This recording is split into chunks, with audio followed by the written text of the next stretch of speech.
आता तुझ्या इतक्या लांबच्या प्रवासामध्ये असं एखादं गाणं तुझ्या वाट्याला आलंय किंवा यायचंय अजून ज्याच्यामध्ये तुला तुझ्या मनासारखं म्युझिक द्यायचं राहिलंय, काहीतरी द्यायचं राहिलंय, असं एखादं काही? Music composing is an art where you have to तुम्हाला असं हवेतनं गाणं काढायचंय. बस ती असेल हवेत तर ती येतं, नसेल तरी नाही येत. असं एखादा सिंगर आहे की तुला असं वाटतं की नाही मला या सिंगरकडनं माझ्या अल्बम मधलं किंवा माझ्या सिनेमातलं एखादं गाणं ऐकून करून घ्यायचंय, असं काही? बट अदरवाईज असं नाहीये. मे बी सोनू निगम असेल तर मी करीन. माध्यमं बदलली ना, स्पॉटीफाय आलं, जिओ आलं, त्यामुळे प्रत्येकाकडे अँड्रॉइड मोबाईल असल्यामुळे प्रत्येकाकडे तो चान्स आहे की ते त्यांच्या आवडीचं गाणं ऐकू म्हणजे शकतात. आता कोणीही आर्टिस्ट बनू शकतं ना, असं गरजेचं नाही. आधी तसं नोशन होतं की तुम्हाला म्युझिक मध्ये यायचं, तुम्ही क्लासिकली ट्रेंड आहात का, ते हवं. ते that was just a notion. असं नव्हतं की तुम्हाला कंपल्शन आहे की क्लासिकली ट्रेंड पाहिजे.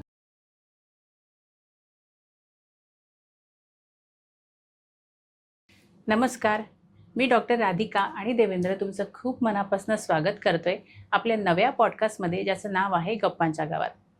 तर आज आपल्या गप्पांच्या गावात आपल्याशी गप्पा मारण्यासाठी आलेले आहेत एक प्रयोगशील संगीतकार, ज्यांनी आपल्या कथा मालिकांना, त्यांच्या भावनांना नवा रंग दिला. आपल्या सगळ्यांचे आवडते लाडके म्युझिक डिरेक्टर, ज्यांचं नाव आहे समीर साप्तिस्कर. चला तर मग त्यांना भेटूया. नमस्कार समीर. नमस्कार. थँक्यू पॉडकास्टला आल्याबद्दल. आणि मला असं वाटतं हा तुझा पहिलाच पॉडकास्ट आहे का? नाही, असे केलेत मी त्याचं. ओके, थँक्यू सो मच गप्पांच्या गावात आल्याबद्दल. आणि आपली बरेच वर्ष फेसबुकवरनं ओळख आहे, पण ऍक्च्युली आपण पहिल्यांदाच भेटतोय, राईट? हो, म्हणजे मला वाटतं की त्यावेळेला आम्हाला असे बरेच लोक मेसेजेस करायचे, कारण ते गाणी वगैरे पॉप्युलर होती. सो असे ओळखणारी लोक खूप आहेत, ज्यांना आमचे चेहरे नाही माहिती पण आम्ही आहोत. येस. मी तुझं अनन्या नाटक पाहिलं होतं. तर अनन्या ही एकांकिका तुला कशी भेटली? ऍक्च्युली अनन्या एकांकिका असं म्हणायला लागेल की ती मला लकीली मिळाली. कारण मी आधी खूप रेमिक्सीज आणि या सगळ्या गोष्टी, मी आधी प्रोग्रॅमिंग मध्ये होतो, म्युझिक प्रोग्रॅमिंग करायचं शिकायचं होतं मला, म्हणून मी ते शिकत होतो. त्यावेळेला मी बॉलिवूडचे काही रिमिक्सेस वगैरे जे व्हायचे त्यावेळेला ड्युरिंग 2005-2006, तर मी त्यात प्रोग्रॅमिंग एकाबरोबर करायचो. जोहेब म्हणून आहे, तर त्याच्याकडनं मला बरंच म्युझिक प्रोग्रॅमिंग शिकता आलं.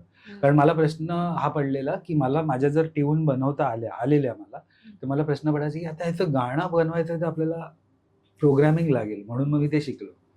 तर ते शिकल्यानंतर मग मी म्हटलं की आता काय आपल्याला रिमिक्सेस तर करायचं नाही, मला डीजे व्हायचं नव्हतं. सो मग मी म्हटलं की हे आता थांबूया आणि आपण आपली आपली गाणी बनवूया. म्हणून माझा एक स्कूल फ्रेंड होता, आदित्य सौरभ म्हणून. त्याचा व्हॉइस ओव्हर स्टुडिओ होता शिवाजी पार्कला. तिथे फक्त व्हॉइस ओव्हर्स व्हायचे, म्युझिकचं काही नाही व्हायचं. तर मी आपलं असंच टाइमपास म्हणून मी तिथे जायचो. सो तिथे मला अभिषेक खणकर म्हणून एक मुलगा आहे, जो आता मला खूपच फेदर बँड मधलाच मेन आहे तो मला तिथे भेटला. तर तो रुईयाला होता.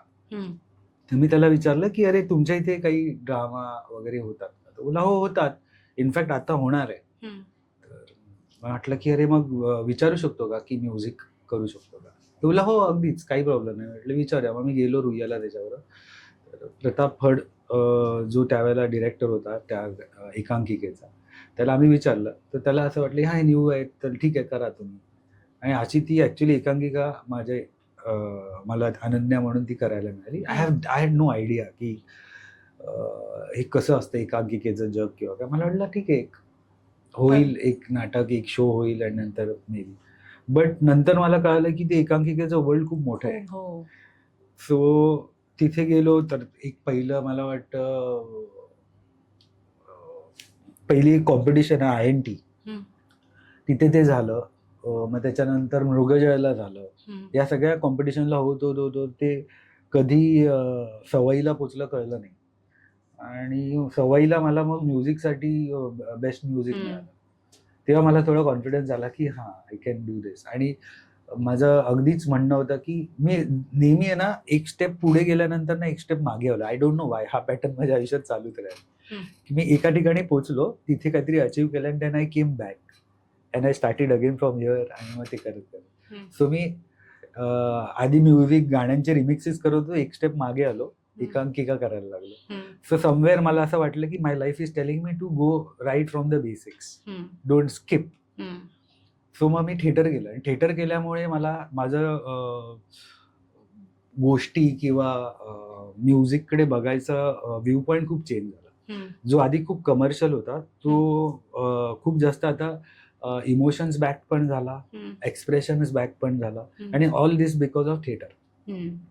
आणि ह्या सगळ्याच म्हणजे रुईयामध्ये ते कल्चर होतं.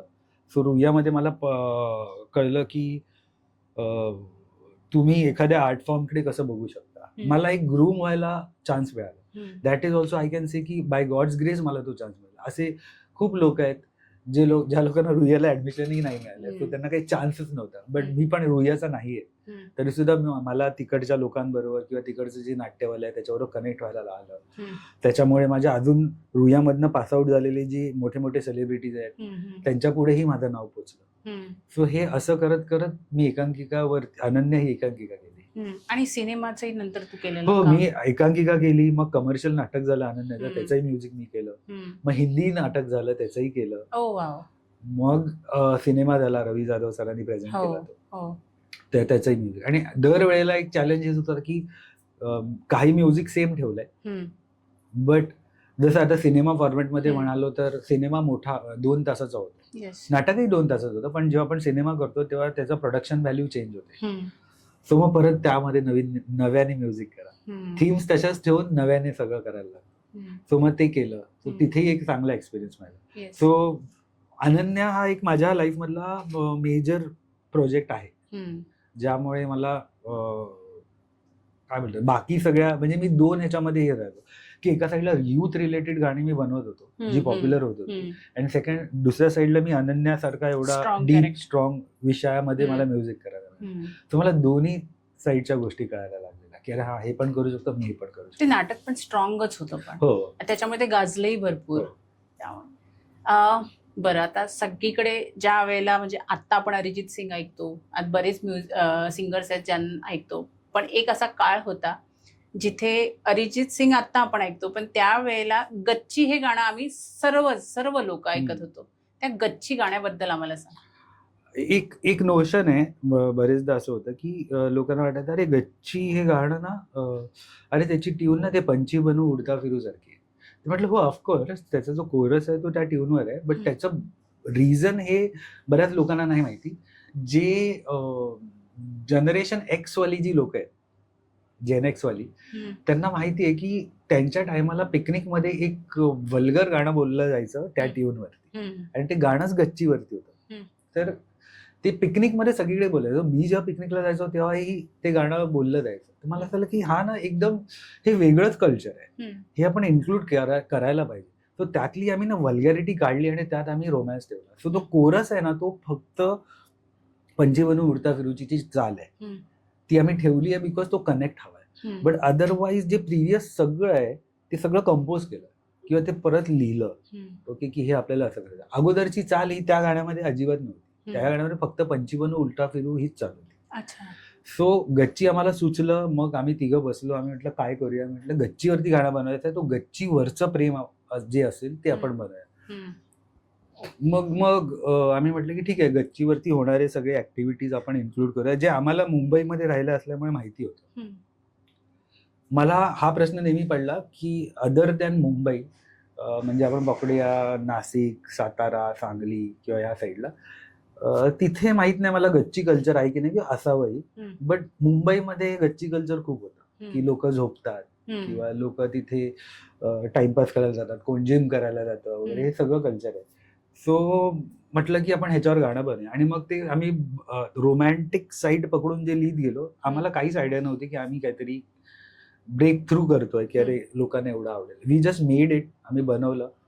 आणि त्याचा ऑडिओ, त्यावेळेला आमच्याकडे पैसेही नव्हते, व्हिडिओ का हा कॉन्सेप्ट माहिती नव्हता. युट्यूब मॉनिटाईज होणार आहे असंही काही नव्हतं. युट्यूब फक्त एक मीडियम होतं ज्याच्यावरती तुम्ही व्हिडिओ टाकू शकता. ओके, युट्यूब हा व्हायरल होण्याचा पॉइंट नव्हता. जसं त्यावेळेला ट्रेंड हा होता की तुम्ही ऑडिओ बनवला तर लोक ब्लूटूथनी ऑडिओ घ्यायचे आणि मग ब्लूटूथ टू ब्लूटूथ शेअर करायचे.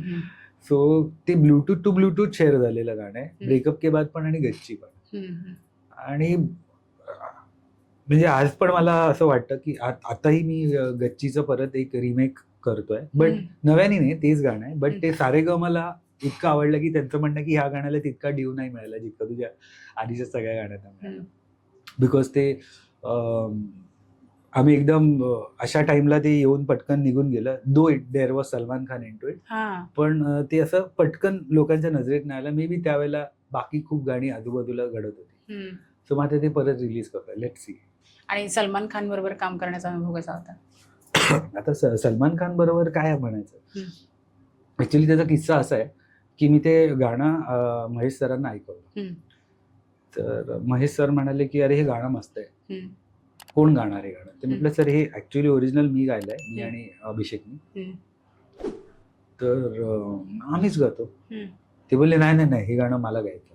तर म्हटलं सर तुम्ही कसं गाणार? बोलले नाही नाही नाही, असं कसं, तू लास्ट टाइम दुनियादारीच्या गाण्यामधनं पण माझा आवाज काढलेला. म्हटलं सर असं नाहीये काढलेला, म्हटलं आवाज आहे तुमचा, फक्त तो थोड्या वेळासाठी. नाही नाही, मला हे गाणं गायचंय, मला हे गाणं खूप आवडलंय. म्हटलं ओके सर चालेल, नो प्रॉब्लेम. मग ते गेले स्वतः, कधी गेले ते स्वतः रेकॉर्ड करून आले, त्यांनी मला ऐकवलं की हे गाणं ऐक.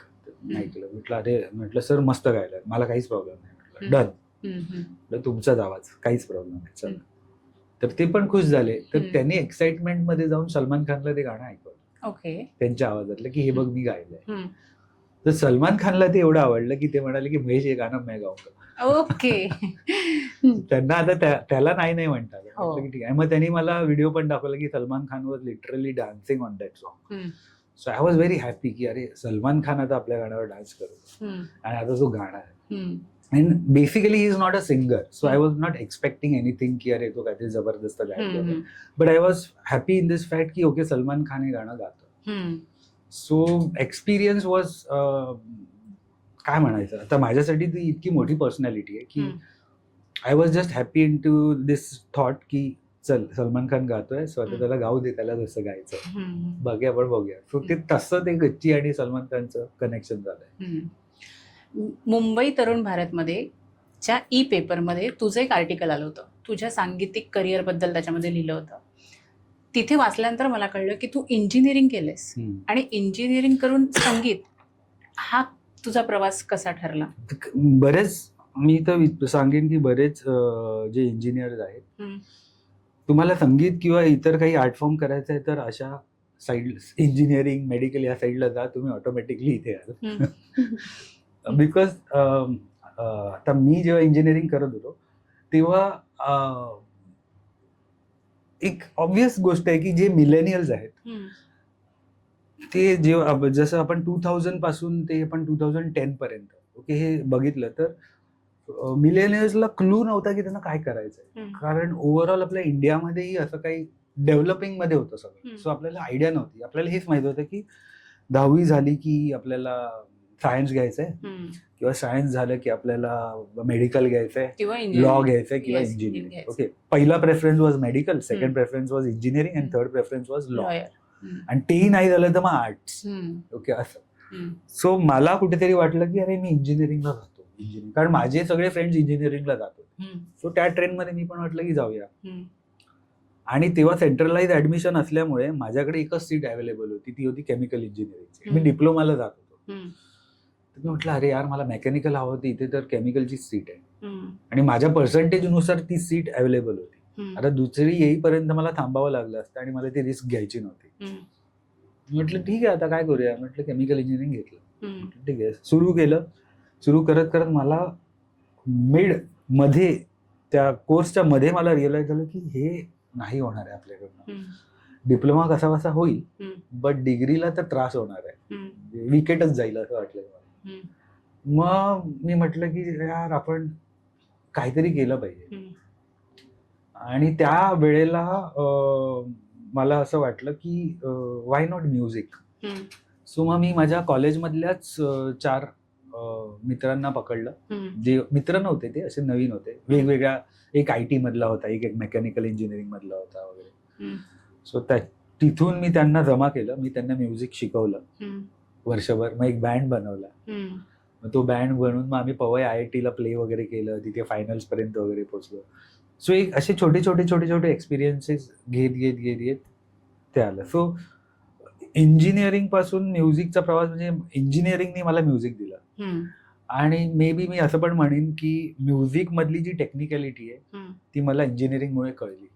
किंवा आपण जे म्हणतो ना लॉजिक आणि कॉमन सेन्स आपण जर कुठेही शोधलं तर खूप गोष्टी सोप्या होतात. ते आपल्याला इंजिनिअरिंग साईडनी शिकायला मिळतं की हा मला आता गाणं करायचंय तर काय आहे याच्यामधलं बेसिक मला काय करायचं तर मी बघायचं की अच्छा हे किंवा काहीतरी टेक्निकल गोष्ट आहे सॉफ्टवेअर शिकायचंय तर मला असं वाटायचं की हा काय सॉफ्टवेअर ना आपल्याला येईल शिकता काही प्रॉब्लेम नाही. तर ह्या गोष्टी इझी झाल्या इंजिनिअरिंगमुळे. आय डाऊट की मी जर असं कुठे सायन्स किंवा आर्ट्सला असतो आणि नंतर तर कदाचित मी म्युझिकमध्ये नसतो.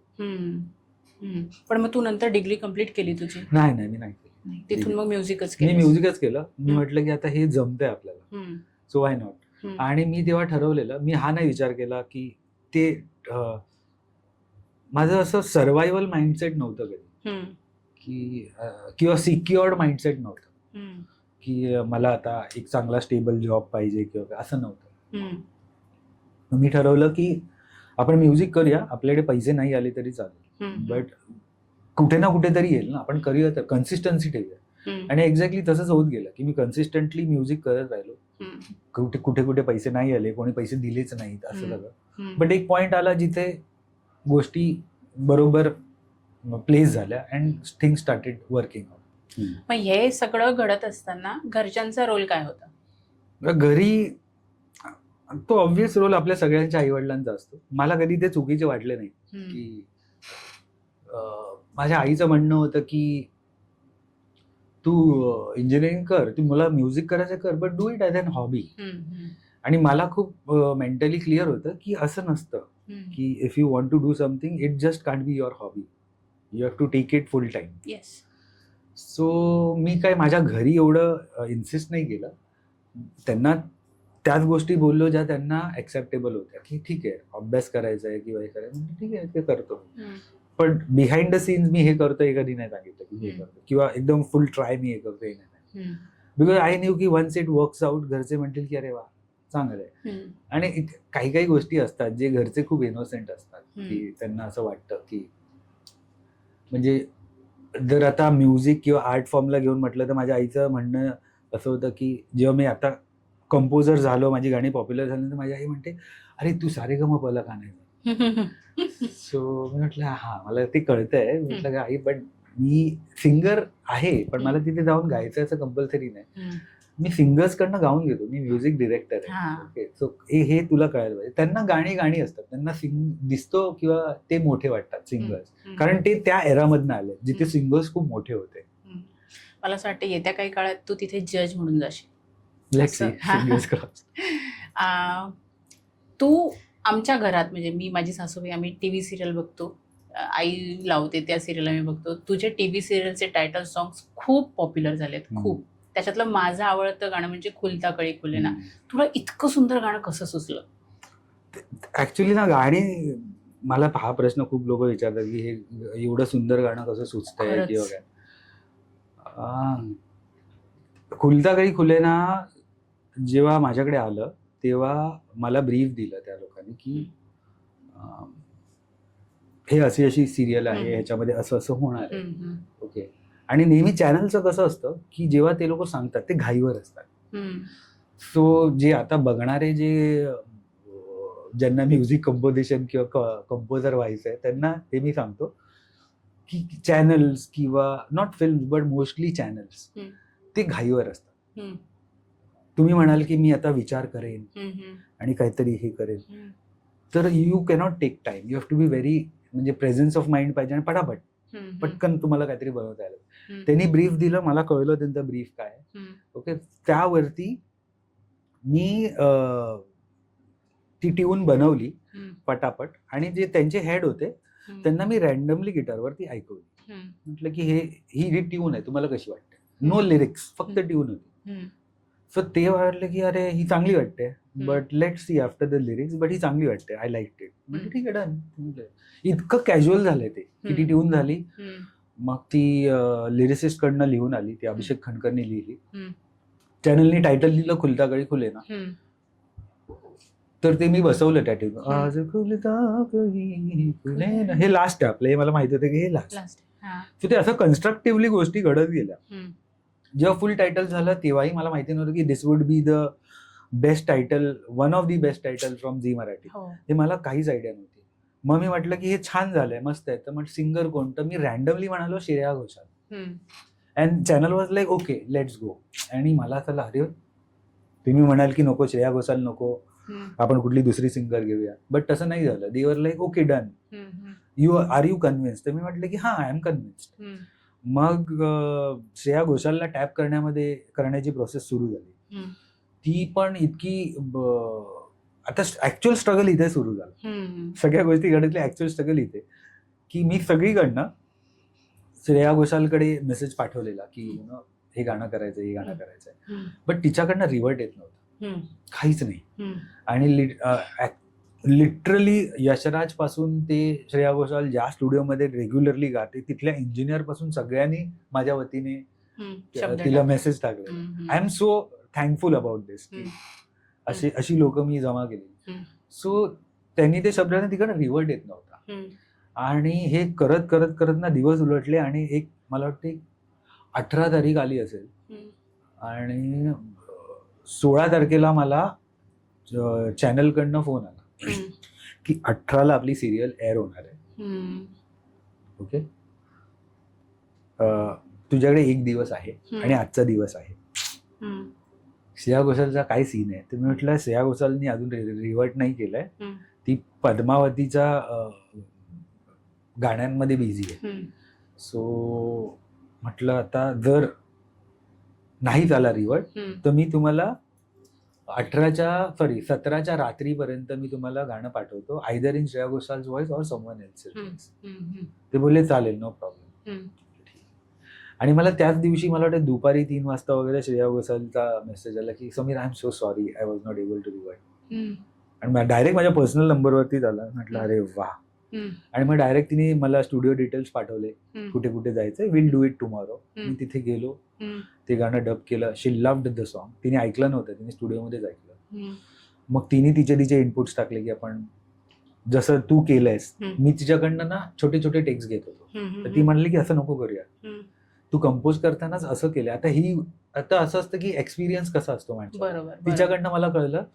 ती बोलली की तू कंपोज केलायस ना तर ह्याचा गोडवा आहे ना त्या सलगपणामध्ये. ते गात गात गात सलग तू टेक्स्ट घेतोयस ना त्यांनी मजा नाही येणार. म्हणजे श्वास यायला पाहिजे. मी सतत गाते कंटिन्युअसली, ते यायला पाहिजे. मी म्हटलं नो प्रॉब्लेम. तसंच गाणं तसं तिने ते गायलं. आणि मला तेव्हा कळलं की ओके मी त्या झोन मध्ये मी ते तसं कंपोज केलं. So I got one more style of composing because Shreya Ghoshal की आम्ही असंही गाणं करू शकतो. सो ते तसं करत करत तिने ते गायलं अँड शी जस्ट वेंट. म्हणजे तुम्ही लोकांनी हे गाणं एका दिवसात शूट केलं? नाही, एका दिवसात शूट नाही केलं. ते प्रोग्राम करून ठेवलेलं होतं, एका दिवसात रेकॉर्ड केलं. आणि फार वेळ नाही लागला, हार्डली 1 hour. तिने स्टार्ट टू एंड एकदा गायला. असे तिने 3-4 टेक्स दिले आणि 4ही टेक्स परफेक्ट होते, काहीच प्रॉब्लेम नव्हता. तिला असं होतं की तुला ह्याच्यातनं वर खाली काही करायचं तर तू कर. मी म्हटलं आपण जो पहिला टेक घेतला तोच take, that is the best one. आणि आज पण जे वाचते तो पहिला टेकच आहे. And then it came on air. माझं ते प्रचंड आवडीचं गाणं आणि माझ्यासारखे अनेक लोक आहेत ज्यांना ते गाणं खूप आवडतं. त्यामुळे थँक्यू सो मच इतकं सुंदर गाणं आम्हाला दिल्याबद्दल. मला इंटरेस्टिंग फॅक्ट हे की त्यावेळेला खुलता काही खुलेनाला आणि काही दिया परदेसला नॉमिनेशन होतं झी मराठीवर. आणि मला खुलता काही खुलेना मिळालं. आणि काही दिया परदेस ना हे ऍक्च्युली ना बऱ्याच लोकांना खूप आवडतं. म्हणजे माझी आई वगैरे त्या जनरेशनच्या लोक. तर माझ्या आईला असं स्पेसिफिकली म्हणत शी तुला खुलता काहीला का मिळालं, काही दियाला मिळालं, because that was her favourite. आता मूळ महत्वाचा प्रश्न, आवडीचा प्रश्न, ज्याच्याबद्दल इथे वाट बघतात आहेत. दुनियादारी सिनेमातलं ते मल्टिपल सिंगरचं जिंदगी जिंदगी हे गाणं तुझ्याकडे कसं आलं आणि इतक्या संगीत म्हणजे गायकांना घेऊन ते गाणं बनवणं हा अनुभव तुझा कसा होता? आता मी हार्डली आता त्यावेळेला मी हार्डली असेन एक 26-27. सो मी अल्बम केला ब्रेकअप के बाद. तो त्याच्या अल्बम लॉन्चला संजय जाधव आलेले. सो त्यांनी कॅज्युअली ते लॉन्च केला, त्यांनी सीडी विडी दाखवून आणि ते गेले त्यांच्या घरच्या वाटेला निघाले. मला वाटतं रात्रीचे एक 12-12:30 वाजले असतील. ते गेले आणि आम्ही सगळेजण असंच म्हटलं थोडं जर आपण बोलूया, डिस्कस करूया वगैरे, टाइमपास करून मग घरी जाऊया. तर माझा मित्र आहे सचिन पाठक, जो ह्याच्यामध्ये से द बँडमध्ये आहे, तो यो, आम्ही त्याला यो बोलतो. तर त्याला फोन आला संजय यादवांचा की अरे किधर हो तुम लोग? अरे हम लोग इधर रुया पे है, इधर अभी खड़े हैं, जाएंगे अभी घर पे. अरे रुक रुक मेरे को मिलना है. तर ते रात्री 1-1:30 वाजता गाडी फिरवून परत रुयाला आले आणि ते आम्हाला भेटले आणि ते बोलले अरे यार मैंने कैजुअली ऐसा ही सीडी लगाया कि देखते क्या बनाया है लोगों ने. I so loved the song, like I am crazy fan of yours नाव. की मला असं झालं की ही क्या बनाया, कुठून आलं तुम्हाला. आणि आम्ही ओव्हरवेल्म्ड होतो की संजय जाधव आपल्याला असं म्हणतात, because he had already work with Ajay Atul and all these. So मला असं झालं अरे यार आम्ही ते बनवून टाकलं, आम्हाला असं वाटत नाही की कधी ग्रेट आहे. वाय ते म्हणतात आम्हाला असं may be there is something. म्हटलं की थँक्यू दादा, थँक्यू सो मच. तर त्यावेळेला ते म्हणाले की माझी फिल्म येते तू करशील त्याचं एक तरी गाणं तू करशील. तर म्हटलं नो प्रॉब्लेम. आणि त्याच्यानंतर मला वाटतं ही गोष्ट झाली असेल 2010-11 ही गोष्ट झाली असेल, सॉरी 10ला, 2009ला ही गोष्ट झाली. 2010-11 काहीच नाही, नो कॉल नथिंग. त्याच्यामध्ये फक्त एकदा मीटिंग झालेली, ती पण मला वाटतं त्यांच्याबरोबर आम्ही वरळी सीफेसला, ते एका इव्हेंटला आलेले, सो आम्ही त्यांना बाहेर भेटलो आणि वरळी सीफेसला त्यांनी आम्हाला ब्रीफिंग दिलेलं, कारण सचिन लिहिणार होता आणि मी कंपोज करणार होतो. त्यांनी ब्रीफिंग दिलं की असं असं आहे, हे आहे, फ्रेंड्सची गोष्ट आहे, कॉलेज फ्रेंड्स आहे.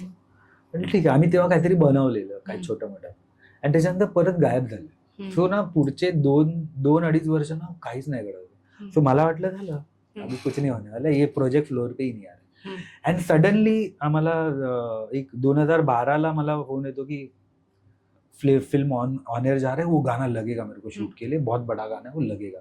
मग आमचं इथे धावपळ सुरू झाली आणि मग आम्ही म्हटलं चला, त्यांना भेटलो, त्यांनी आम्हाला सांगितलं सगळं परत नव्याने काय काय चेंजेस झाले. आणि देन आय कंपोज दुनियादारी का ते जिंदगी आणि ते लिहिलं वगैरे. आणि मला आठवतं की ते ऐकवायला मी गेलेलो फेमस स्टुडिओला, तिथे ते कुठल्या तरी स्क्रीनिंगला होते संजय जाधव.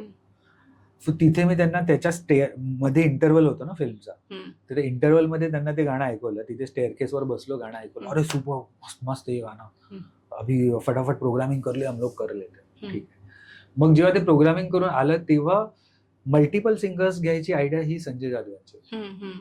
तर ते म्हणाले की मुझे ये गाना सिंगर्स से गवाने से अच्छा मुझे चाहिए गाना दोस्तों ने गाना चाहिए. असं होतं ना की आता मी म्युझिक डिरेक्टर जरी असलो तरी directors mind is different. So त्यांचं थॉट त्या ओव्हरऑल स्टोरीला घेऊन होता आणि माझा थॉट त्या गाण्याला पुरता होता. सो ही वाज लाइक मुझे गाना दोस्तों का चाहिए, तो दोस्तों ने गाना चाहिए गाना. म्हटलं लेकिन अभी दोस्तों को कहाँ से सिखाएंगे ना, असं झालेलं. मग ते म्हणाले की आता आपल्या माझे आहेत फ्रेंड्स इंडस्ट्रीमधले, हे सगळी लोक आहेत, ह्याच्यामधले बरीपैकी लोक बरीच चांगलं गातात. म्हटलं नो इश्यू दादा, म्हटलं आप बताओ मुझे. बोले एक काम करते, डेट फिक्स करते, मैं इनको बोलता हूँ, जो लोग आएंगे आएंगे, जो लोग नहीं आएंगे नहीं आएंगे, कुछ प्रॉब्लेम नाही, लेट्स सी. आम्ही डेट ठरवली. सकाळी मला वाटतं 9 वाजता मी आजीवासन स्टुडिओला पोहोचलो. संजय दादा पण होते. आम्ही बसलोय की आता 1-2 सिंगर्स आधी येणार होते. मला वाटतं केदार शिंदे आणि पुष्कर श्रोत्री आणि अंकुश वगैरे आलेले. आम्हाला एक्सपेक्टेड नव्हतं की इतकी लोक येतील. And suddenly from nowhere Ajivasan studio हा हब झाला अख्ख्या इंडस्ट्रीचा, की एक लोक तिथे जमावायला लागले. मांजरेकर आले, मांजरेकरांबरोबर सिद्धार्थ जाधव आला, मग वैभव मांगलेला कोणीतरी कॉल केला, असं गाणं होतं, वैभव मांगले आला. तो ती न्यूज एवढी व्हायरल गेली की Sanjay Jadhav is making a song ज्याच्यामध्ये जितके ऍक्टर्स आहेत त्यांना गायला चान्स मिळणार. तर एव्हरीवन जस्ट केम की अरे चला चला करायचंय. मला अजूनही आठवतं की मला काहीच कळत नव्हतं. मी तिथे ह्याच्यावर बसलो आणि मी त्यांना बोलतोय तुम्ही गा, चांगलं वाईट ते आपण मला नाही सांगायचंय. म्हटलं मी काय सांगणार तुम्हाला चांगलं, you are more experience than me. तर ते सगळे गायले, सुमित राघवन, मग सचिन पिळगावकर वगैरे हे सगळे.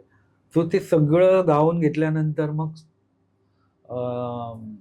ते सगळं कंपाईल केलं आणि मग बघितलं की आता ह्याला परत रिअरेंज करायला लागणार आहे. कारण सगळ्यांनी ना त्यांना वाटेल ते चंक्स गायलेले. मला हे कम्फर्टेबल वाटतंय, मी हे गातो, मला हे कम्फर्टेबल. आणि सरळ सोड जेवढी लोक आलेली सगळ्यांना ही सुरेखाच गायचं होतं. काही जणांना ते जमलं, काही जणांना नाही जमलं. बट त्यातलं सगळ्यात जमलेलं जे होतं ते सचिन पिळगावकर. तो मग मी त्यांचं ठेवलं की आपण ते युज करूया. बट अशी ती स्टोरी होती, कारण ते सगळे मित्र एकत्र आले आणि ते गायले. पण मग तुला ह्या सगळ्या गोष्टीचं दडपण नाही आलं? होतं, पण मला तेव्हा असं वाटलं की दडपण येत आहे, पण आता मी पळू नाही शकत ना याच्यामध्ये. I just have to stay there. This is the once in a lifetime opportunity म्हणतो ना आपण, तसं होतं ते. म्हटलं लेट्स डू इट. मला हेही माहिती नव्हतं की this would be like legendary song. I had no idea. म्हटलं हे येईल, रिलीज होईल, लोक ऐकतील, हा मस्त होतं, छान, संपलं. बट ते आजही गणपतीत आणि सगळीकडे ते वाजतं. I feel good. कन्व्होकेशनच्या पार्टीमध्ये, कॉलेज फ्रेंडच्या लोकांच्या पार्टीमध्ये, बॅचलर पार्टीमध्ये ते गाणं मराठीतलं मित्रांचं गाणं. हो हो हो, खूप सुंदर गाणं. अजूनही ऐकतात ते लोक ते गाणं. लोक ऐकू दे, लोक मला तेवढी रावलते. आता तुझ्या इतक्या लांबच्या प्रवासामध्ये असं एखादं गाणं तुझ्या वाट्याला आले किंवा यायचंय अजून, ज्याच्यामध्ये तुला तुझ्या मनासारखं म्युझिक द्यायचं राहिलंय, काहीतरी द्यायचं राहिलंय, असं एखादं काही? असं तर मला नाही वाटत, कारण असं कुठलाही कंपोजर आपण घेतलं तर असं ठरवून गाणी नाही बनत. म्हणजे गाणी जस्ट बनतात. म्हणजे music composing is an art where you have to तुम्हाला असं हवेतनं गाणं काढायचंय. बस ती असेल हवेत तर ती येतं, नसेल तर ते नाही येत. माझं फक्त एवढंच आहे की I should give more and more of music, so that लोकांना जास्तीत जास्त त्यांच्या प्रॉब्लेम्स पासून दूर जाता येईल, किंवा त्यांना ते I want to be a part in people's life where I am into that playlist. त्यांच्या प्लेलिस्टमध्ये माझं एखादं तरी गाणं असावं. ओके, सो मे बी अशी खूप गाणी करायची ज्याच्यामध्ये लोक म्हणतील की यार ये अभी तुमको मजा नहीं आ रहा है, बोर हो रहा है, तो ये प्लेलिस्ट सुन मजा आ जाएगा. असं आहे. बट असं नाहीये की कुठलं गाणं मी केलं नाहीये तर करायचंय. हा, जर स्पेसिफिक जॉनर वाईज म्हटलं तर एक कुठल्या तरी देवा रिलेटेड गाणं फिल्मसाठी करायला आवडेल. तसं तर मी केलंय, खूप पॉप्युलर आहे ते. गणपतीचं गाणं आहे, नाद निनादला म्हणून. ते गाणं बरंच पॉप्युलर झालं. सो म्हटलं की आता बघूया, मे बी विठ्ठलाचं गाणं आलं तर ते मी करीन, किंवा any dam song which is spiritually inclined. ती एक साईड मला एक्सप्लोर करायची राहून गेली इनटू म्युझिक. मगाशी तू श्रेया घोषाल यांचा अनुभव मला सांगितला. असं एखादा सिंगर आहे की तुला असं वाटतं की नाही, मला या सिंगरकडनं माझ्या अल्बम मधलं किंवा माझ्या सिनेमातलं एखादं गाणं ऐकून करून घ्यायचंय, असं काही? असं तर म्हणजे मी श्रेया घोषाल बरोबर केलंय, शंकर महादेवन बरोबर केलंय, हरिहरन बरोबर केलंय, पेपॉन बरोबर केलंय, अरिजित बरोबर करायचं होतं. बट अरिजितचं ते तसं आहे की तो रिजनल गाणी नाही गात कुठलीच, तो फक्त हिंदी गातो. सो ते एक राहिलं, ते करणार होतो. बट अदरवाईज असं नाहीये. मे बी सोनू निगम असेल तर मी करीन, बघूया. बट हे सगळ्या ज्या गोष्टी आहेत ना, या सिंगर्स बरोबर, या मोठ्या लोकांबरोबर गायचं आहे, या हट्टाने नाही होत. त्या वर्क झाल्या तर झाल्या, नाही झालं तर नाही झालं. माझ्या बाबतीत तरी असं आहे की हे जे काही मी गायलंय ते झालं, ते हट्टानी नव्हतं. समोरचा माणूस किंवा जो प्रोड्युसर आहे तो रेडी झाला की हा, let's do this, let's see. तसं आता मी आनंद शिंदेबरोबर पण गाणं केलंय, तर ती अशी इतकी वेगळी गाणी आहेत की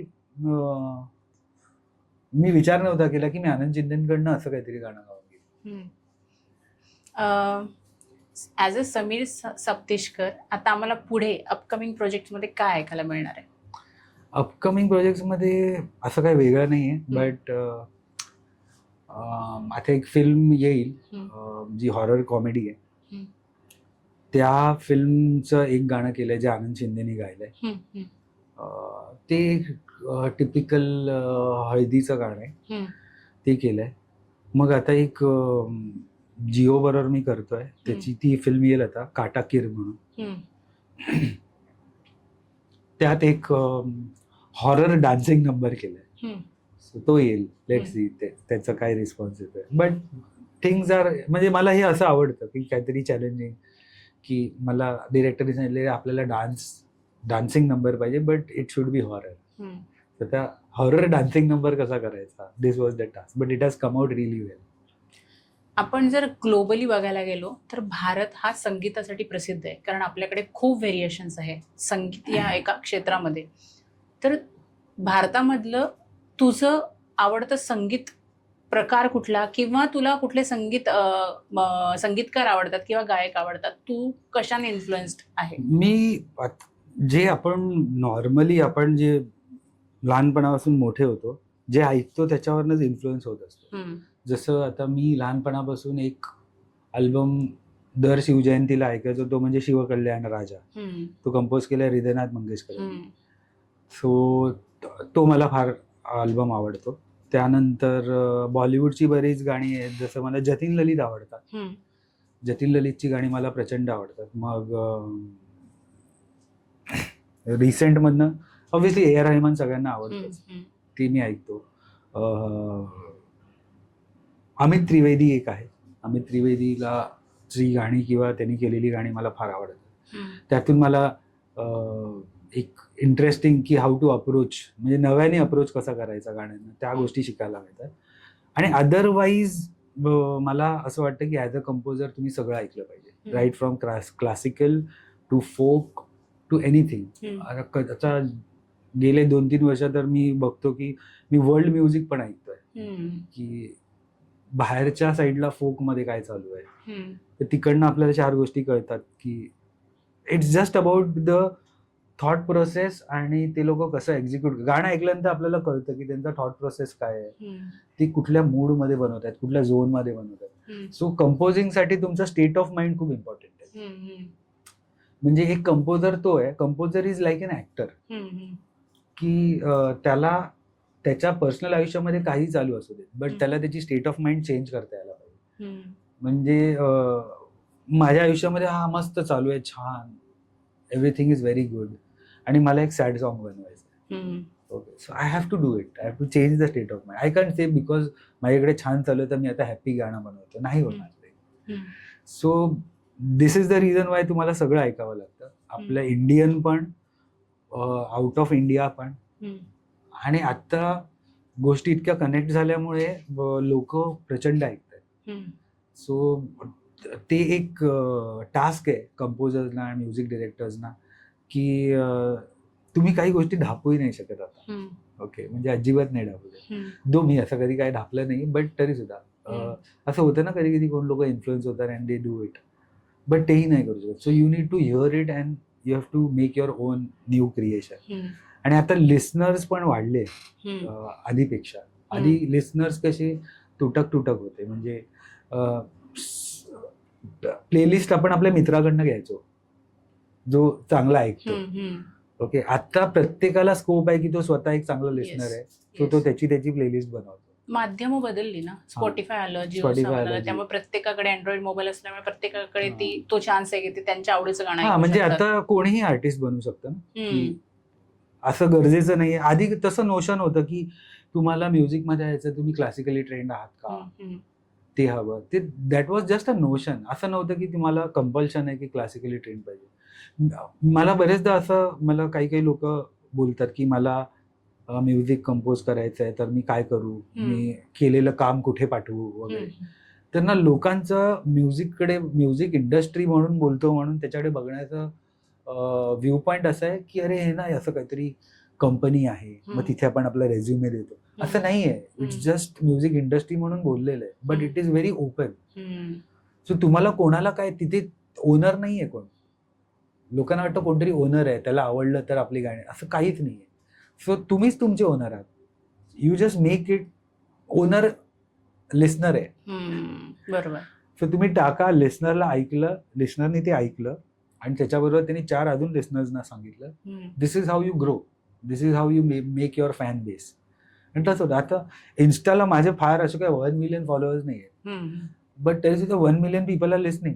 मला माझ्या स्पॉटिफायवरनं कळतं, तरी एवढी लोक ऐकतायत. हो, ऐकतायत. सो ते तसं आहे की गरजेचं नाही आहे की तुम्हाला कुठल्या टाईपची गाणी बनवायची आहेत किंवा काय टाईपमध्ये जायचं आहे. It's always about just make the song, just forget. तुम्ही ॲनालिटिकल होऊ नका, डेटा बॅक्ड थॉट ठेवू नका आर्टमध्ये. तुम्ही जे काही बनवा ते लेट पीपल डिसाईड. मी आता बघतो पण कितीतरी लोक आहेत जे लोक फिल्मची कामं नाही करत आहेत, फक्त ते युट्यूबवर गाणी टाकतायत आणि त्यांची गाणी सुपर पॉप्युलर आहेत, super. So we need to understand this is a shift now, where before it was films, now it is films and independent music. जसं आता पॉडकास्ट पण आलंय, आधी इंटरव्ह्यूज होते जे चॅनल्सच करायचे किंवा दूरदर्शन करायचं किंवा काय, ते फक्त त्यांना ऍप्लिकेबल होतं. नाव एनीवन कॅन डू इट. तर तसंच म्युझिकचं की एनीवन कॅन डू म्युझिक. फक्त आहे की तुम्हाला तुमच्याकडे थॉट आहे काय. बरेच लोक विचार करतात अरे माझ्याकडे सेटअप नाही आहे, माझ्याकडे माईक्स नाही. म्हटलं गरजच नाहीये. तुम्ही एक गिटार वाजवूनही गाणं बनवलं, यू नेव्हर नो लोकांना ते आवडेल. इट्स जस्ट की तुम्ही त्याच्यावर थॉट टाकून तुम्ही ते प्लेस करा, एव्हरीथिंग विल बी फाईन. आता तू म्हणालास की everyone will make music independently. तू टाकू शकतो त्याचं म्युझिक युट्यूबवर वगैरे, कारण माध्यमं तशी आलेली आहेत. आपल्याकडे आता नवीन झपाट्यानं वाढणारा ट्रेंड म्हणजे AI. म्हणजे AI हे असं माध्यम आहे की तुम्हाला ते रेडीमेड गाणं बनवून देतं. मग ह्याच्याबद्दल ॲज अ म्युझिक डिरेक्टर तुला धोका वाटतो, ॲडव्हान्टेज डिसॲडव्हान्टेज, तुझं काय मत आहे या गोष्टीवर? मला असं काही धोका नाही वाटत. कारण मला आठवतं की जेव्हा आपल्या इंडियामध्ये पोस्टल सर्व्हिस सुरू होती त्यावेळेला आपल्याकडे ईमेल झाले आणि पोस्टल सर्व्हिस लोकांनी पत्र लिहिणं बंद केलं. ओके, बट 2025 मध्येही आपल्याला हे माहिती आहे की आता पत्र लिहिणं हे एक्सक्लुसिव्ह झालंय. Okay, email is just another thing. ठीक, सगळे करतात. पत्र लिहिणं हे एक्सक्लुसिव्ह झालेलं आहे. सो तसंच आहे की आता AI जर आलंय तर ते तुम्हाला अख्खं गाणं देते, नो प्रॉब्लेम, अख्खं गाणं होईल. बट जेव्हा तुम्ही ते अख्खं गाणं तुम्ही बनवणार, ओके, ते तुम्ही बनवलं तर तुम्ही ते गाणं जेव्हा पोस्ट पण कराल किंवा लोकांना ऐकवाल तेव्हा तुम्ही इनिशियली, आता AI ची ग्रोथ चालू आहे म्हणून इनिशियली तुम्ही सांगता हे मी बनवलंय, AI कडनं बनवून घेऊन मी बनवलंय असं सांगतो. पुढे जाऊन AI ची गाणी डिटेक्ट करणारे ऑलरेडी प्लॅटफॉर्म्स आहेत. ओके, ते त्यांना कळल्यानंतर तुमची आयडेंटिटीच नाही राहणार. तुम्हाला ते म्हणजे आता मी AI नी गाणं बनवलं आणि मी टाकलं तर डिटेक्ट झालं हे AI नी बनवलं. ओके, तर तिथे माझे क्रेडेन्शियल येणारच नाही. तिथे ते AI कंपनीचे क्रेडेन्शियल येतील किंवा तिथे क्रेडेन्शियल येतील की prompted by this person. Then where is the music. So we need to understand की हे जे आहे रेडीमेड गाणे हे कंपनीजनी बनवलेलं एक टेम्पलेट आहे. One of the template of AI. This is not AI. हे वन ऑफ द टेम्पलेट आहे AIचं की तुम्ही हे असंही करू शकता. बट AI मी जसं आता ना बऱ्याच लोकांना वाटतं अरे मोहम्मद रफीच्या आवाजामध्ये AI नी गाणं बनवलं. ते मोहम्मद रफीच्या आवाजात AI नी गाणं ते अख्खं बनवून नाही दिलंय. त्यांनी तो आवाज मोहम्मद रफीच्या आवाजामध्ये कन्वर्ट केलाय AI नी, बट त्याच्या मागे वाजणाऱ्या गोष्टी बनवल्या आहेत. ओके, सो आपल्याला AI बरोबर हँड इन हँड जायला लागेल. ओके, जसं आता मी एखादं गाणं बनवलं आणि मी ती AI ला विचारलं की ही ट्यून आहे माझी, तुला काय वाटतं, तर तो मला सांगू शकतो की हा ही बरी आहे, बट कदाचित ट्रेंडमध्ये ना ह्या अशा ट्यून्स चालू आहेत, तर तुझी ट्यून तू अशी बनवू शकतो, हीच ट्यून तू अशी बनवू शकतो. तर माझं स्पेक्ट्रम वाढलं.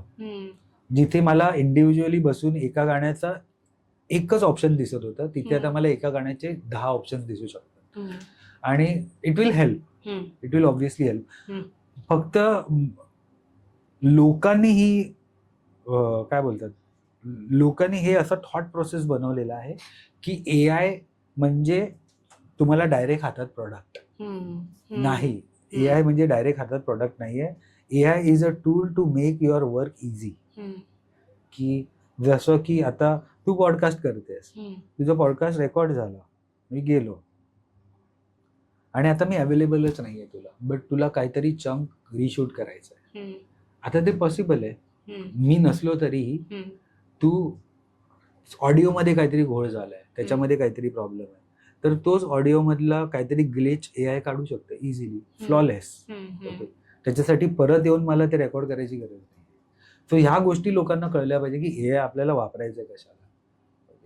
उद्या कदाचित म्हणजे असं होईल की हे म्हणजे तसंच झालं ना, आता आपल्याला भूक लागली तर आपण जेवतो किंवा जेवायच्या आधी जेवण बनवतो. आता AI जेवण नाही बनवू शकत, ते आपल्यालाच बनवायला लागणार. येस. आपल्यालाच बनवायला लागणार. It's the same process. तुम्हाला गाणं बनवायचं आहे तर AI बनवून देईल, बट त्यात टाकायचा मसाला आणि भांडी कुंडी सगळी ती तुम्हाला तुमची मोस्टली इमोशन्स. हा, गातानाचे इमोशन्स पण येतील. मला मी सांगतो ना, काही आता मे बी 2-3 वर्षामध्ये AI इमोशन्सही समजू शकेल.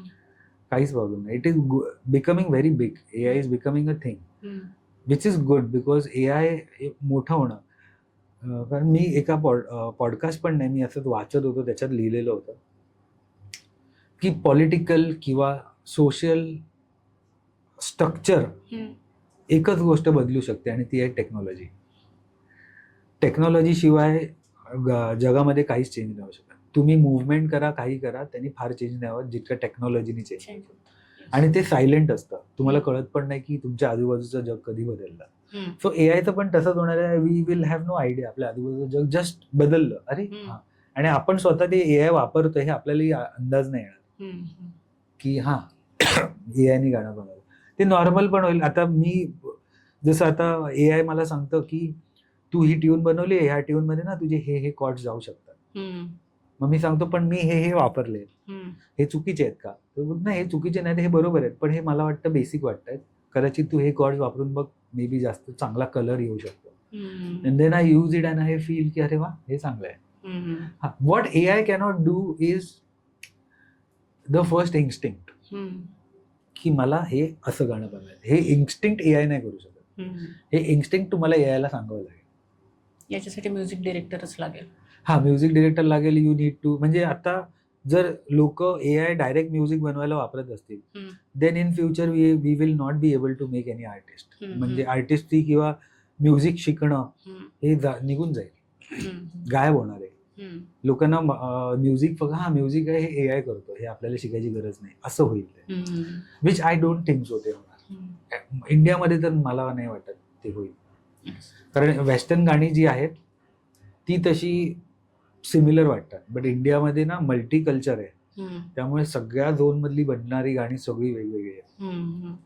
So it won't happen so early in India, but it will happen.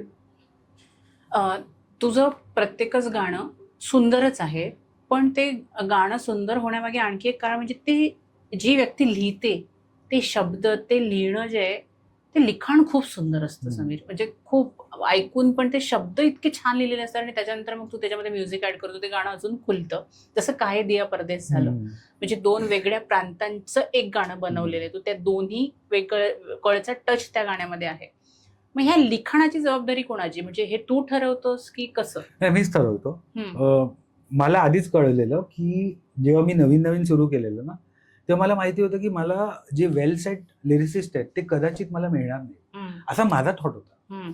मी असं नाही म्हणत त्यांचं, कारण मी तसा इंट्रोवर्ट आहे. आय कॅनॉट अप्रोच पीपल की will you write for me, असं मला थोडं ते जड जायचं त्यावेळेला, कारण माहिती नव्हतं ना काही. I was very new. So मी म्हटलं की मला ज्यांना बोलता येईल असे लोक पाहिजे, म्हणून मी माझ्या मित्रांमधलीच लोकांना लिरिसिस्ट, ते आज प्रॉपर लिरिसिस्ट आहे. जसं अभिषेक खंडकर आहे ज्यांनी खुलताकळी खुलेना लिहिलं, सचिन पाठक आहे ज्यांनी दुनियादारीचं गाणं लिहिलं, ओके. तसंच काही दिया परदेस हे अभिजित गायकवाड म्हणून माझा मित्र आहे, त्यांनी लिहिलेलं होतं. आता ते गाणं माझ्याकडे, मला माहितीच नव्हतं की असं काय आहे. त्यांनी ते गाणं, त्यांनी चॅनलला सांगितलं की मी लिहू शकतो का गाणं, एक ड्राफ्ट मी लिहू शकतो का? तर चॅनल म्हणाला वाय नॉट, लिही ना तू. म्हणून तो बोलला ठीक आहे. तर मग तो मला आला, अरे यार मला ना झी वाल्यांनी सांगितलंय गाणं लिही, तर मला सुरुवात नाही करता येत गाण्याची, तर मला ट्यून दे ना, म्हणजे ऍटलिस्ट माझं गाणं अप्रूव्ह होईल. म्हणून मी त्याला ट्यून दिली आणि त्या ट्यूनवर त्याने ते लिहिलं आणि त्या ट्यूनवरतीच त्यांनी ऐकवलं. त्याला वाटलेलं की लिरिक्स अप्रूव्ह होतील, मे बी ट्यून कोणतरी दुसरं करेल, पण त्यांनी ट्यूनवरच ऐकवलं. तर त्यांना ट्यून पण एवढी आवडली की ते म्हणाले हे कोणी केले? ते माझ्या मित्रांनी केले. हा, मग त्यालाच सांग बनवायला, असं आलंय ते माझ्याकडे. सो ते तसं मी माझे लिरिसिस्ट बनवले. सो मग मी ते मला माहिती असतं आता हे गाणं करायचं तर मला कोण लिरिसिस्ट हवा. So I have like 3-4 lyricist of my on, की हा चलो हे गाणं ह्याला देऊया, हे गाणं ह्याला देऊया, हे गाणं त्याला देऊया. ह्याच्यामुळे होतं काय की अप्रुव्हल प्रोबॅबिलिटी पण वाढते त्या गाण्याची, कारण मला माहिती आहे पिन पॉइंट हे गाणं कोण चांगलं लिहू शकतं. कारण असं होतं, आता मी ॲज अ कंपोजर मी सगळेच टाईपची गाणी नाही बनवू शकत, बनवू शकेन बट त्याला एक वेळ जाईल मला ते थोडं स्टडी करून किंवा काय. बट जसं लिरिसिस्ट लिहायला कुठलंही लिहेल, पण त्याला चांगलं लिहिणारे इमोशन्स त्याला माहिती आहेत ॲज अ पर्सनल, आणि स्वभावावर पण खूप आहे की तुमचा स्वभाव कसा आहे त्यानुसार तुमची गाणी घडतात, म्हणजे कंपोज पण आणि लिहिलेलं पण. आणि बरंचसं असं असतं की चॅनलकडनं पण ब्रीफिंग येतं की आम्हाला अशा झोनमध्ये हवं आहे किंवा हे हवं आहे. कधी कधी एखादी लाईन चॅनल सांगते ही लाईन नको, ही आपण बदलूया. Okay, they never scrap the whole thing. ते सगळं घेतात आणि मग ते काढतात. कधी कधी असं असतं की चॅनल म्हणतं की हे गाणं हा लिरिसिस्ट लिहिलं, but most of the time मीच सांगतो की ती मी ठेवली आहे माझी सवय ती, की माझी गाणी मी ठरवलेल्या लिरिसिस्टने लिहावी. तर आता आम्हाला गच्ची 2, तुम्हाला मगाशी त्याचा उल्लेख केला की गच्ची 2 नाही आहे ऍक्च्युली, गच्चीच आहे. गच्चीच आहे. ते कधी ऐकायला मिळेल? ते आता येईल मला वाटतं नोव्हेंबर नाही, डिसेंबर जान पर्यंत वगैरे यायला हवं. त्याचा ऍक्च्युली ते लोक नवीन व्हिडिओ बनवतील आणि मोस्टली सध्या तरी असा विचार आहे की रोहित राऊत गाईल ते. Okay okay. सो ते बेस्ट चॉईस. हा, कारण आता आमच्या आवाजातलं ऐकलंय आणि we are not a singer. आम्ही गातो बट असे सिंगर नाही आहोत. सिंगरचं एक वेगळंच पडतं, तर म्हटलं की वाय नॉट रोहित. आणि ते सारेगमला पण असं वाटलं की हा लेट्स डू इट. आपला पॉडकास्ट वयाचे 25 ते 40 वर्षापर्यंतची लोक जास्त बघतात आहे. याच एज मध्ये काहीतरी करायचं असतं, कोणाला करिअर सेट करून म्युझिककडे वळायचं असतं, जसं मगाशी आपण उल्लेख केला, कोणाला इंजिनिअरिंग होऊन मग नंतर खरं तर म्युझिककडे वळायचं असतं. जे नवोदित लोक आहेत ज्यांना म्युझिक मध्ये करिअर करायचं आहे, म्युझिक डिरेक्टर व्हायचं आहे, अशा लोकांना तू काय सांगशील? ज्यांना म्युझिक करायचं आहे त्यांना मी एकच गोष्ट सांगेन की music is not a job. So म्युझिककडे तुम्ही जॉबच्या व्ह्यू पॉईंटने बघू नका. तुम्हाला एखादी गोष्ट करायची आहे तर सगळ्यात अगोदर स्वतःला फार नाही बट बेसिक एक इन्स्ट्रुमेंट शिका. एक इन्स्ट्रुमेंट शिकल्यानंतर तुम्हाला कळतं, तुम्हाला एक वाट कळते की मला कुठल्या वाटेला जायचं आहे. म्युझिक इन्स्ट्रुमेंटने ते एक ईज होतं. असे काही कंपोजर्स पण आहेत जे इन्स्ट्रुमेंट नाही वाजवतात बट ते मेंटली कंपोज करतात, but that is their power, की त्यांनी ते त्याच्या मागे तितके वर्ष घालवली असते. बट आता वयवर्ष 25 ते वयवर्ष 40 ह्या झोनमध्ये जर तुम्हाला कुठली जी लोक बघतायत त्यांना म्युझिक करायचं आहे, मी त्यांना एवढंच सांगेन की कम्प्लीट एक्झिक्यूट आणि तुमची गाणी कम्प्लीट करा जर अर्धवट असतील तर. बरेचसे लोक इनिशियली काय करतात, ते लोक गाणी थोडीशी बनवतात आणि ठेवून देतात. तर ह्याचा एक सायकोलॉजिकल इफेक्ट काय होतो की थोडंसं बनवलं नंतर थोड्या दिवसानंतर ते त्यावेळेला आपल्याला वाटते मजा नाही म्हणून ते ठेवून देतात. नाही मजा ते का होतं, कारण आपण सतत ते गाणं ऐकतो ना, तर आपल्याला ते वाटतं की हे बरोबर नाही आणि मग लोक ते सोडून देतात ते अबॅन्डन करतात. सोडून देतात म्हणजे असं नाही की परत बघूया, बट तुम्ही अगोदर केलेलं गाणं जे असेल ते तुम्ही सोडलेलं असेल ते परत घेऊन एकदा ऐका, तुम्हाला कळेल की हे आहे याच्यामध्ये काय. ही एक सवय ठेवा. टेक्निकल गोष्टी शिकून घ्या, जसं म्युझिक प्रोग्रामिंग आहे, मिक्सिंग मास्टरिंग आहे, हे सगळं शिका. आणि ह्या सगळ्या गोष्टी ना एक्सपिरियन्सचे आहेत. ह्या सगळ्या गोष्टी यूट्यूब व्हिडिओ बघून मला आता ते आलं असं नाही आहे. You have to do it. It's like mathematics. तुम्ही जोपर्यंत मॅथमॅटिक्स सतत नाही करणार तोपर्यंत तुम्हाला ते नाही येणार. तुम्ही ते लर्न नाही करू शकत मॅथमॅटिक्स. तसंच आहे ते, लॉजिकली तुम्हाला 4 गोष्टी म्युझिक प्रोग्रामिंग मधल्या प्रॅक्टिस करायला लागतील, मग तुम्हाला कळेल की तुम्हाला गाणं तुमचं कसं करायचं. कारण जर तुमचं गाणं तुम्ही स्वतः प्रोड्यूस म्हणजे प्रोग्राम करताय, तर तुमचं गाणं युनिक बनतं. तुम्ही कुठल्या तरी मित्राला ते गाणं प्रोग्राम करायला देऊ शकता, but there is always a chance की तो मित्र अवेलेबल नसेल, तो बिझी आहे, त्याला जमत नाही. ओके, कारण जर तो प्रोफेशनली करत असेल तर त्याच्याकडे 10 लोकांची गाणी आहेत. सो इट्स ऑलवेज बेटर की आपली गाणी स्वतःहून आपण ती प्रोग्राम करावी. ओके. बाकी मला नाही वाटत. बाकी कन्सिस्टंटली तुम्हाला आता खूप प्लॅटफॉर्म्स आहे. यूट्यूब आहे. सो तुम्ही पॉप्युलॅरिटीसाठी तुम्ही यूट्यूब किंवा यूट्यूबच अप्रोच करा. तिकडनं तुमची गाणी जशी पॉप्युलर होतील you will start getting offers for films. But तुम्ही एकाच टाईपची गाणी बनवलात तर नाही येणार. You have to show your versatility की वेगवेगळी. डोंट रन बिहाइंड काय बोलतात व्ह्यूज की अरे 1 मिलियन व्ह्यूज वगैरे. गरजेचं नाही आहे की 1 मिलियन व्ह्यूज आलेलं गाणं चांगलंच आहे. I know so many people की ते लोक शोधून खूप कमी व्ह्यूज असलेली गाणी ऐकतात. अशी माझी पण काही गाणी आहेत की त्याच्यामध्ये लोकांनी कमेंट केलं की ह्या गाण्याला एवढे कमी व्ह्यूज काय आहेत, why people are not listening this song, असं पण होतं. सो तेच आहे की तुमच्या इन्स्टिंक्टने तुम्हाला काय वाटतं ते तुम्ही करा. व्ह्यूज आणि ट्रेंडिंगच्या मागे नका जाऊ, because that is more kind of a business side.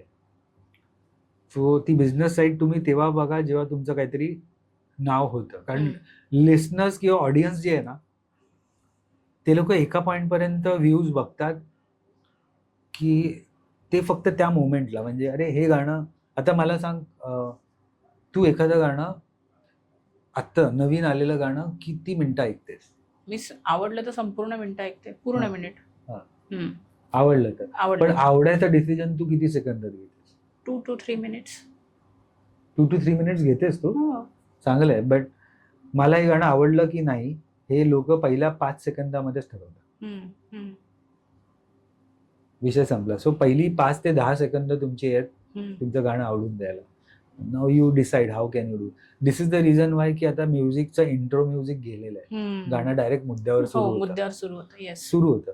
Until and unless. आता माझं असं आहे की ओके म्युझिक या लोकांना नाही आवडत आहे, मग लोकांना काय आवडेल, वातावरण निर्मिती करूया आपण. म्हटलं ठीक आहे, मग मी असे करतो की गाण्याच्या अगोदर ना आम्ही सीन क्रिएट करतो. जसं की पाऊस पडतोय किंवा ट्रॅफिक मध्ये आहे, आजूबाजूला लोक बोलले. सो हे दीज आर एंगेजिंग. अरे हे काय आहे असं तसं काहीतरी बनवा. बट अबँड जस्ट बिकॉज एक माणूस असं करतोय म्हणून तेच सगळेजण करतात त्याच्यात काही पॉईंट नाही. तुम्हाला जर म्हणजे माझी थिअरी अशी आहे की ट्रेंडिंग मध्ये जर एक डान्स नंबर चालू आहे तर तुम्ही डान्स नंबर बनवलात तर तुमचं ट्रेंड नाही होणार. तुम्हाला अगदी त्याच्या ऑपोजिट डान्स नंबर आहे, then you make a romantic or you make something which is very emotional, not sad but emotional. It will work. दुसरं म्हणजे आत्ता लिसनर्स ना, मला माहिती नाही बट तू सॅड सॉंग्स ऐकतेस का? मी बंदच केलं, मी सॅड सॉंग्स ऐकतच नाही. असे खूप लोक असतील. सो सॅड आता लोकांचं थॉट प्रोसेस असं झालंय की लोकांना बॅड झोन किंवा बॅड वाईब मध्ये नाही जायचं. त्यांना म्युझिक मध्ये पण एंटरटेनमेंट पाहिजे, त्यांना चांगलं वाईब पाहिजे. They want to feel happy all the time. Okay. So मी असा विचार करतो की how to make a happy song, how to make the happy mood when I am doing a sad song. Then people will listen. People want to laugh. जसं आता breakup के बार होतं ना, it was a sarcasm होतं ते की breakup नंतर पोरं काय करतात, काय फालतू काही करतात पोरं, त्याला काय अर्थ नसतो. आणि हे सलग आहे, 2025 मध्ये पण असं आहे की पोरी नाही करते, हे फक्त आणि फक्त पोरच करतात. I don't know Y, but they feel की अरे सब खतम हो गया, मेरा जिंदगी खतम हो गया, हे असं. But where it is nothing like that. So तेच आहे ते गाण्यामध्ये, and that is what people enjoy. काही असतात जे सॅड होतात त्याला ऐकून. आय हॅव सीन पीपल, अरे मला खूप सॅड व्हायला होतं. But I have seen groups of people who are like men who are laughing out on that song because everyone has done हे केलंय मी, हे केलंय मी, हे केलंय मी. सो ते तसं होतं ना, म्हणायला ते सॅड गाणं आहे but people are laughing on it. So maybe in future आपण अशी गाणी बघू जी सिच्युएशन सॅड आहे बट त्याच्यातले ह्युमर बाहेर आहे. आजचा पॉडकास्ट इथेच संपतो. तुम्हाला आजचा पॉडकास्ट कसा वाटला हे नक्की कमेंटमध्ये सांगा. आणि तुम्ही सगळे पॉडकास्ट बघताय पण सबस्क्राईब करत नाही आहे, सबस्क्राईब करायला विसरू नका, लाईक करा आणि शेअर नक्की करा. आणि समीर, खूप खूप मनापासून धन्यवाद. Thank Tu you so गप्पांच्या much. गावात आलात आणि इतक्या छान गप्पा आमच्याशी मारल्यात, त्यामुळे खरंच खूप मनापासून धन्यवाद. Thank you so much.